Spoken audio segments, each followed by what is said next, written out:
everybody, I'm Yali from Cool Chess Tricks. In today's video, I'm going to be bringing you a part 2 of Annihilate 1e4 with the Scandinavian Defense.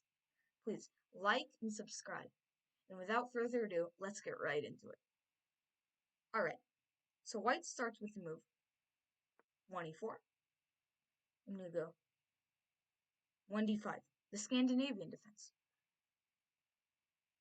As I've explained in earlier videos, if pawn to e5, then we continue with the move pawn to c5, grabbing a lot of central space and preparing the move pawn to e6 and knight to c6.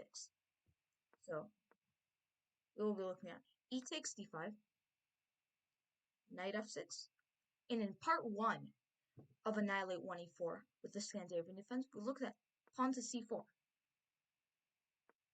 But in this video, we're going to be starting to look at the main move and the best move in the position, pawn to d4.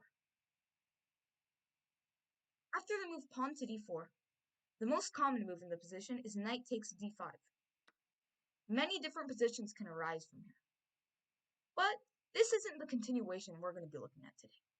We're going to be looking at the side gambit. Bishop to g4, bam! This is called the Portuguese gambit for black. It's a highly aggressive and attacking gambit with many chances for both sides, especially black.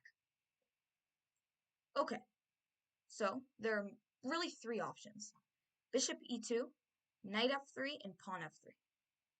In today's video, we're going to be looking at the move pawn to f3, the most common move and the best move. Because after the retreat, bishop to f5, he can hold on to his pawn with the move pawn to c4. This is true, but we have many lines in it, attacking ideas up our sleeve that we can use against this. And the one that I've prepared for you guys today starts with the move pawn to e6, gambiting the pawn on e6. And white doesn't really have an option here. If he continues with a move like knight to c3, we're just taking and taking. And after this series of exchanges, we emerge much better. 2 pieces developed to nothing. And white has this isolated pawn. And on top of all of that, his king is in the middle of the center, not ready to castle anytime soon. So of course this can't be working. So white pretty much has to accept our gambit here with the move d takes e6. And now, the crazy move. We won't take back with the bishop or the pawn here. We're going to make the move knight to c6, speed running our development and preparing all sorts of attacking ideas just because we're so up in development. Now, almost every single opponent in this position will be like, wait a second, why did he go knight to c6? In this position, I can just take his pawn on f7 with check. And indeed, that is right. But it's not what it looks like. Because we continue with king to f7. And if you look closely at the position, you will see how much better black is.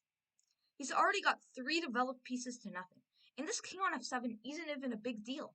It only helps us, because now we're preparing moves like bishop to b4 check and rook to e8, even faster development. So let's see what happens. After king takes f7, white will continue with the move bishop to e3. Now, in this position, we make the move bishop to b4, continuing our speed run on development, and giving a check to the exposed white king on e1.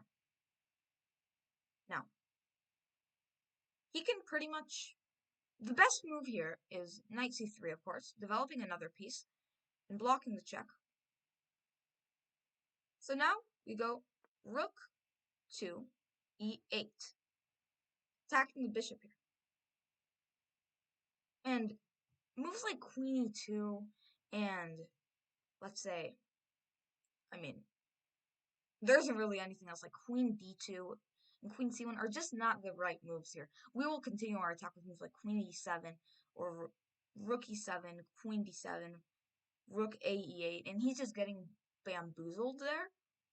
So he really has to make the move king f2.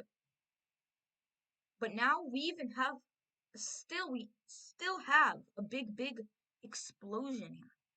that will break through the opponent's position.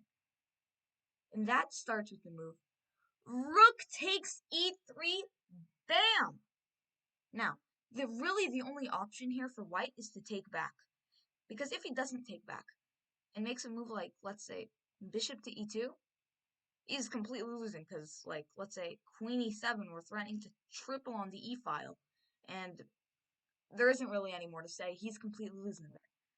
But after king takes e3, we have the move bishop to c2, sacking another bishop. Now, of course, he can't take this, and I'll explain why. If queen takes c2 in this position, we go queen takes d4. And let's say after king e2, we have rook e8, and this is not looking very good. Definitely not looking very good. So, he has to stay. But this, I'm afraid, isn't going to work for long either. Because after knight to g4, another piece sacrifice. Look at this. This is crazy. We have two minor pieces hanging, and we've already sacked a rook, but we're still winning. Because if f takes g4, we have the move queen to g5 check. The only move to hold on to the queen in this position is to go king to e2. And after rook to e8, the king is forced to move away. King f2 and queen takes d2. Black is completely winning, and there's no more to say. That is one of the amazing lines in this opening. So, now you might be thinking, what if he doesn't take the pawn on f7 though? What if he just continues with the developing move right away? Like bishop to e3. Normal. Well, we continue with the move. First, bishop to b4 check. And after knight to c3, we continue with queen to e7. Putting a pin on the bishop and on the king. So now, after f takes f7, we go queen takes f7. Now, he doesn't really want to make a move like queen d2, and he doesn't really want to make moves like rook c1 here. He kind of wants to like speed run his development. Kind of like what we did. So let's say he continues with a move like bishop to e2. Let's say he tries this. Well, in this position, we're going to make the move castles queenside. And there's not much to say.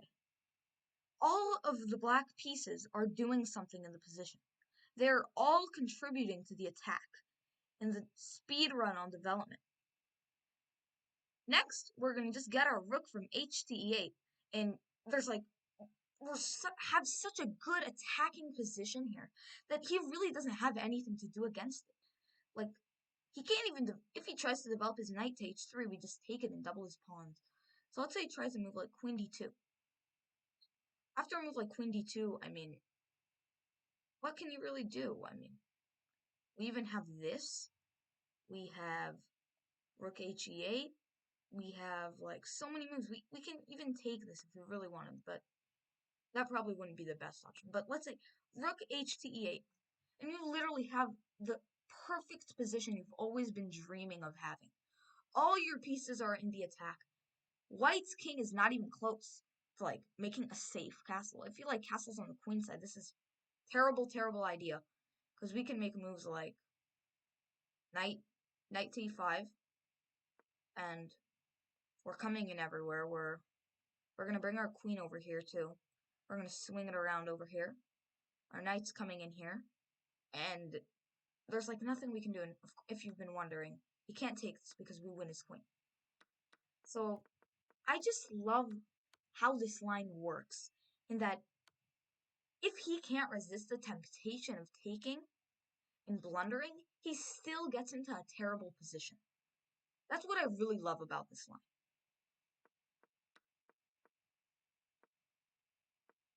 Well, thank you so much for watching this video today. Please like and subscribe for more parts to this amazing Annihilate 1e4. Thank you so much, and I'll see you next time. Bye!